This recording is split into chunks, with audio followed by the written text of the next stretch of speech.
Pada awalnya, tanah Palestina merupakan bagian dari Daulah Islamiyah di bawah Turki Utsmani yang menguasainya dalam waktu yang lama, yaitu sekitar 3 abad.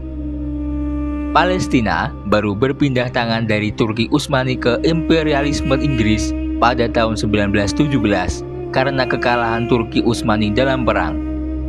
Setidaknya, ada 2 peristiwa sejarah yang menjadi awal dari perampokan tanah Palestina yang berkisar pada tahun 1900-an. Pertama, peristiwa perjanjian Sykes-Picot pada 1916 antara Inggris dan Prancis setelah kekalahan Turki Utsmani pada Perang Dunia I. Pada perjanjian tersebut, Inggris dan Prancis membagi peninggalan dinasti Ottoman di wilayah Arab. Prancis mendapat wilayah jajahan Suriah dan Lebanon, sedangkan Inggris memperoleh wilayah jajahan Irak dan Yordania. Sementara itu, Palestina dijadikan status wilayahnya sebagai wilayah internasional. Kedua, yaitu peristiwa Deklarasi Balfour pada tahun 1917.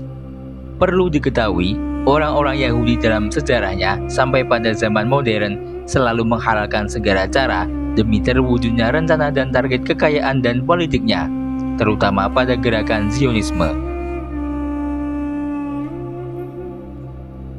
Dengan segala pengaruhnya, maka terjadilah Deklarasi Balfour pada 2 November 1917. Deklarasi ini dikeluarkan pemerintah Inggris, tepatnya oleh Menteri Luar Negeri Inggris Arthur James Balfour pada 1917.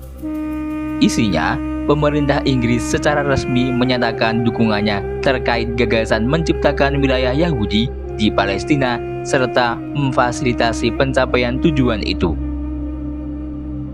Nah, di bawah payung legitimasi perjanjian Sykes-Picot dan Deklarasi Balfour tersebut, warga Yahudi di Eropa mulai bermigrasi ke Palestina pada 1918 hingga mereka membentuk negara Israel di tanah Palestina.